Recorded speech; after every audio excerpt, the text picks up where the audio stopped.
warahmatullahi wabarakatuh. Perkenalkan, nama saya Helmawati, mahasiswi PPG dalam jabatan 2022 Batch 3 di UIN Imam Bonjol Padang, NIM 2224010345. Saya mengajar di SMK Rasa Kuning Mumpa, Kecamatan Tempuling, Kabupaten Indragiri Hilir. Hari ini, Kamis tanggal 12 Januari 2023, saya akan melaksanakan praktik pembelajaran UKIM di kelas 12 dengan materi pernikahan. Mohon saran dan masukan dari Bapak Ibu semua untuk perbaikan pada pembelajaran berikutnya agar dapat memberikan yang terbaik untuk peserta didik. Demikian, Assalamualaikum warahmatullahi wabarakatuh. Innal habib al-Mustafa.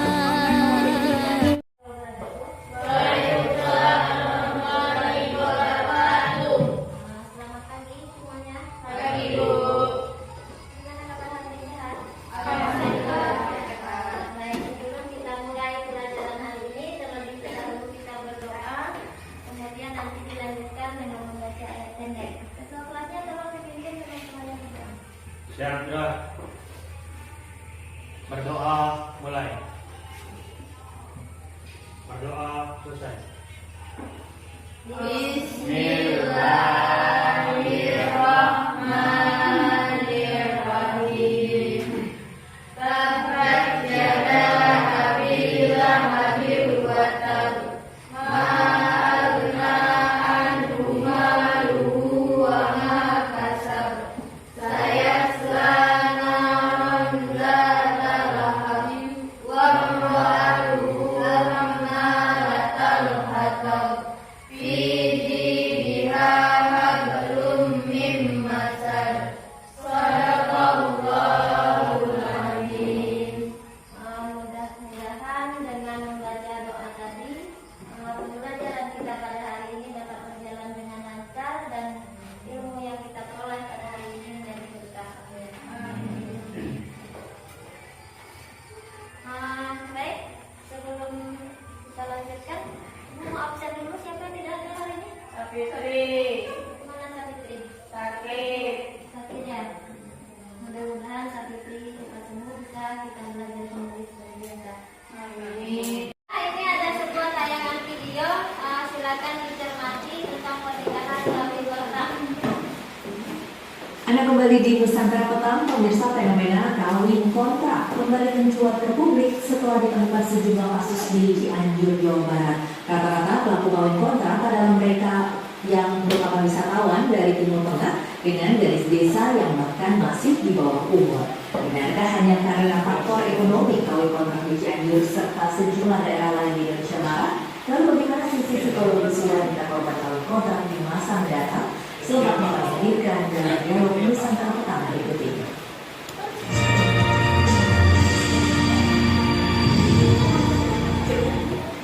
Saat ini narasumber saya adalah seorang psikolog, Mbak Oriza Sativa. Selamat sore, Mbak Oriza. Ya, Mbak Oriza, ini kawin kontrak biasanya memang banyak marak nih kalau sudah mendekati musim haji gitu ya. Nah, ini bagaimana Anda melihat hal ini? Ya, singkatnya Mbak Tasya, kalau saya sebagai psikolog sebenarnya menyayangkan adanya fenomena ini terjadi di masyarakat kita, gitu ya, khususnya adalah di wilayah Cianjur ini ya, dan mungkin wilayah lain di Jawa Barat ini terjadi. Karena ada gelombang-gelombang dari para wisatawan asing yang datang ke Indonesia, tapi demi untuk seolah-olah melegalkan sebuah hubungan secara agama, lalu mereka melakukan kawin kontrak. Kita sebetulnya sangat sayangkan karena ini jelas berdampak kepada banyak faktor.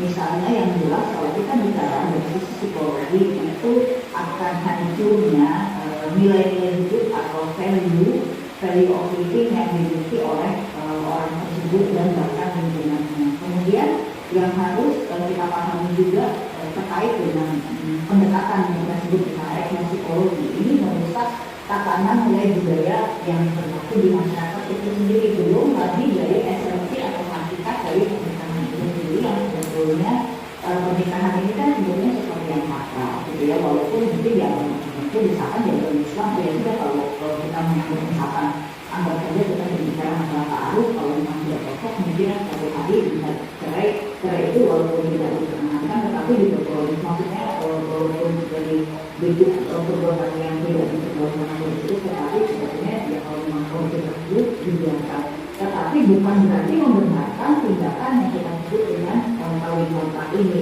gitu. Iya, kalau dari pengamatan Anda selama ini sebenarnya apa sih yang membuat seseorang ataupun kalau boleh kita sebut dengan korban begitu ya, ini mereka mau bersedia melakukan kawin kontrak ini, apa saja motivasinya atau alasan?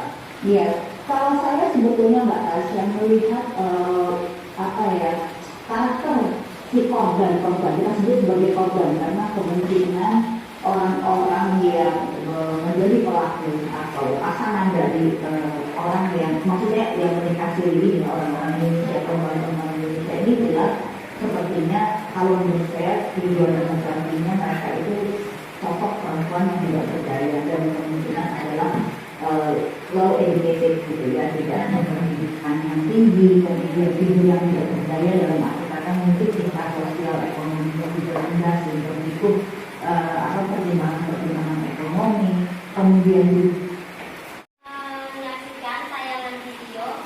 Nah, di sana ada pernikahan kawin kontrak. Nah, itulah yang kita bahas pada hari ini. Kita bagi kelompok ya. Bagi kelompok jadi 3 kelompok aja. Silakan berhadapan-hadapan. Si Romi sini. Ini 5 ya. Berarti ada 5, ada 4. Ada 2 ya, ini pindah sini. Atau ini keempat aja ya. Ya, tak apa-apa ya di situ. Ya, ini warnanya pindah sini. Dan kita sudah bagi kelompok.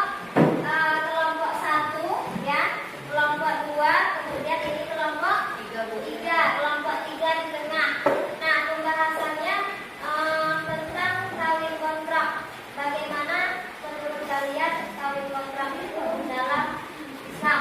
Bagaimana hukumnya? Jadi silakan sudah dari kelompok, silakan diskusikan. Silakan diskusikan dengan kawan satu kelompoknya. Nah, ini sebelah sini.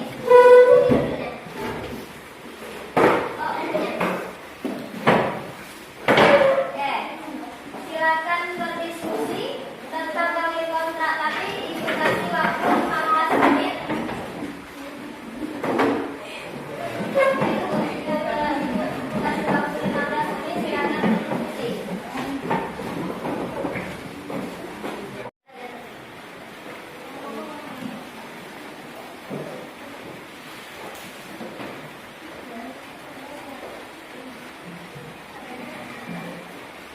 Boleh pergunakan handphone, buka handphonenya, buka bukunya, silakan cari informasi di sana. Bagaimana kawin kontrak dalam pandangan Islam. Nah.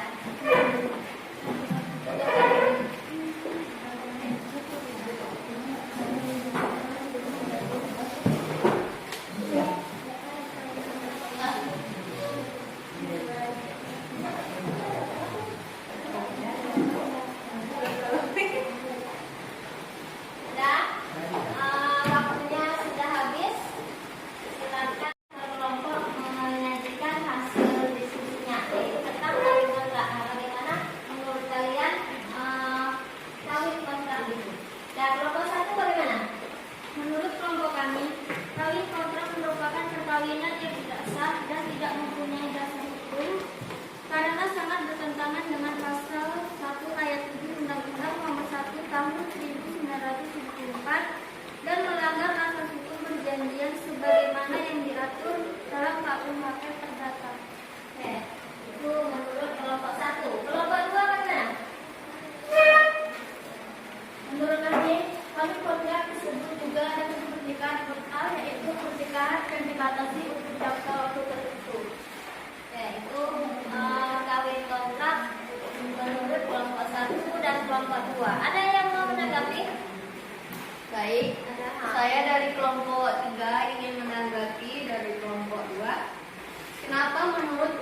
2, perkawinan dan pernikahan kontrak tidak diperbolehkan. Terima kasih. Ya, siapa yang jawab? Oke, kelompok 1 yang jawab. Menurut kelompok 1, karena dalam kawin kontrak yang ditonjolkan hanya nilai ekonomi dan pernikahan yang bersifat sementara yang dapat merugikan salah satu pihak, yaitu terutama pihak perempuan.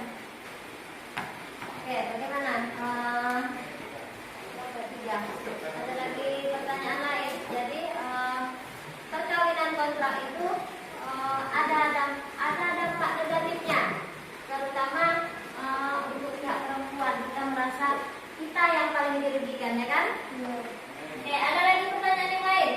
Setelah adanya pendapat dari kelompok 1 tentang kawin kontraknya seperti apa, mungkin ada pertanyaan lain? Ada? Silakan tanya. Ya. Apa faktor penyebab terjadinya perkawinan kontrak?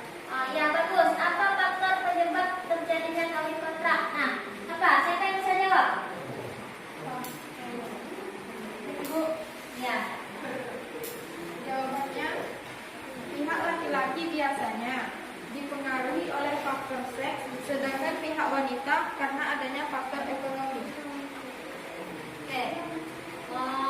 Menurut kelompok 2, kalau untuk pihak laki-laki karena lebih ke kebutuhan seksnya, kemudian untuk perempuan karena faktor ekonomi. Ya, bisa jadi karena orang yang entah dia pergi datang dari luar negeri menetap sementara di Indonesia, sementara kebutuhan seksnya tidak terpenuhi. Nah, di sanalah ada keinginan untuk nikah sementara.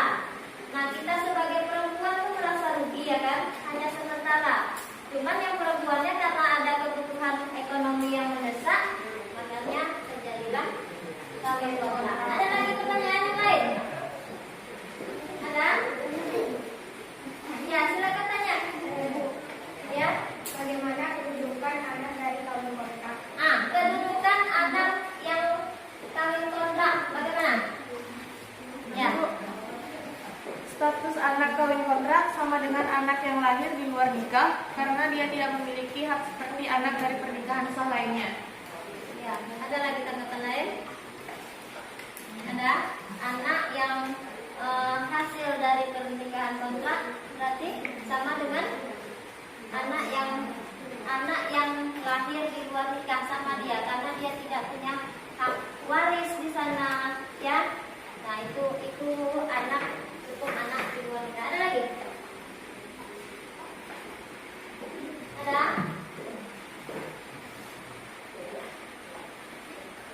Ya, kelompok 1, 2.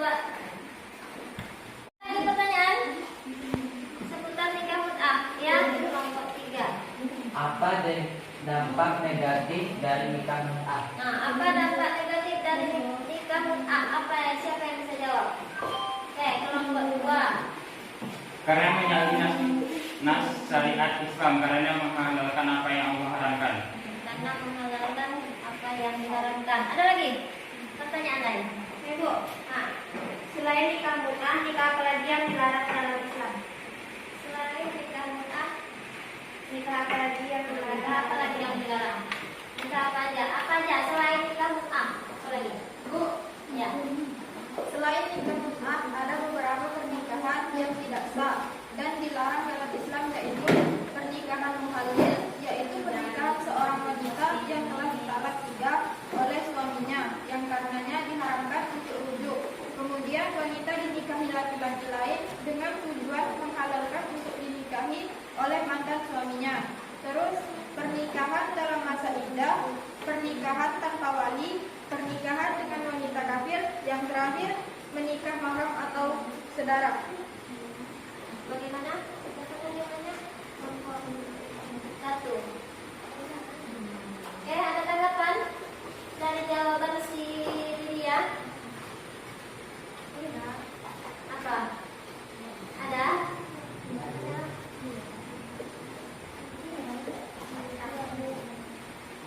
Iya.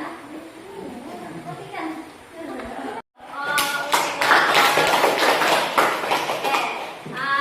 Tadi sudah dijawab oleh kelompok 2. Selain nikah Nah, ada yang menanggapi dalam hal ini? Ada pertanyaan lain?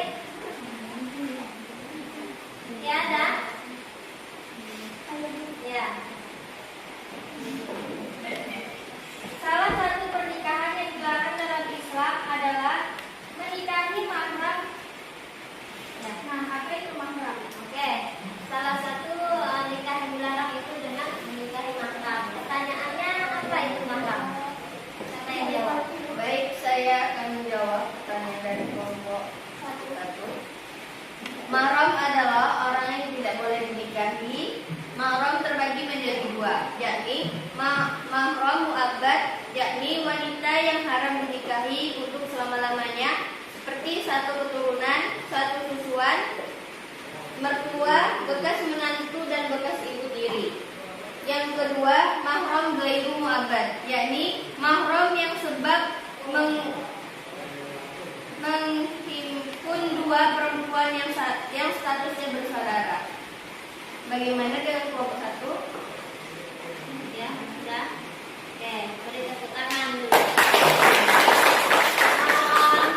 Ya, jawabannya bagus. Jadi yang namanya mahram itu ada mahram mu'abbad, kemudian mahram ghairu mu'abbad. Kalau mahram mu'abbad adalah karena satu keturunan, artinya dia ada ibu, anak, cucu, tidak boleh dinikahi karena dia terikat dengan mahram. Kemudian ada lagi ghairu mu'abbad, itu karena menghimpun 2 bersaudara. Misal ada 2 orang kakak beradik sama-sama perempuan. Nah, ada laki-laki dinikahinya sekali keduanya. Tidak boleh. Itu mahram ghairu mu'abbad. Ya, kecuali yang kakak misalnya meninggal duluan. Setelah meninggal baru boleh nikahi adiknya. Itu namanya turun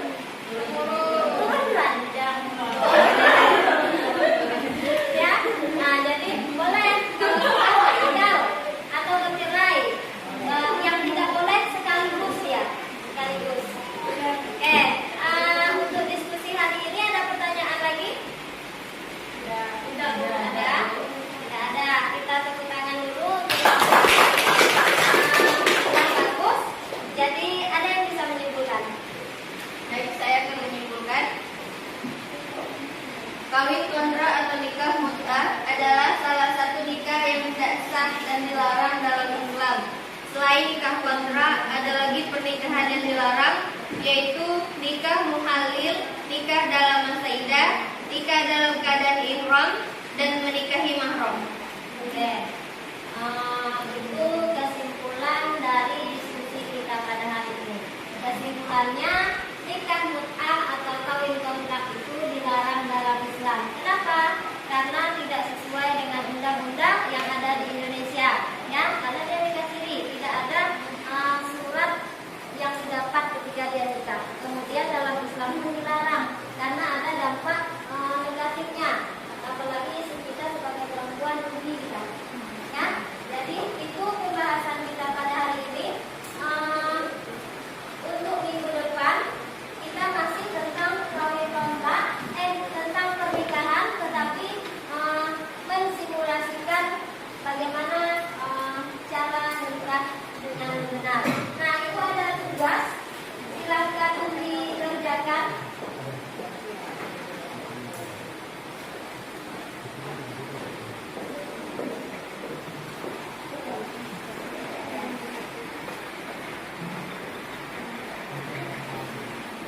Silakan dikerjakan. Ibu kasih waktu 15 menit untuk mengerjakan tugasnya.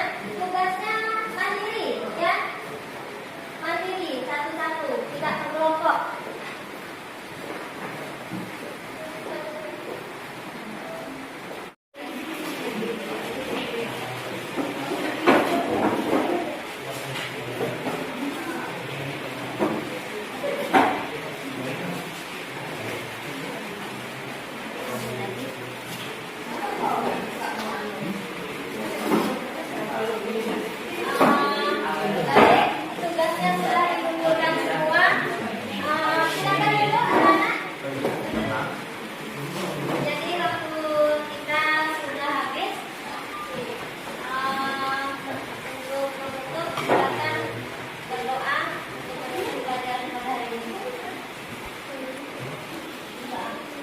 Berdoa.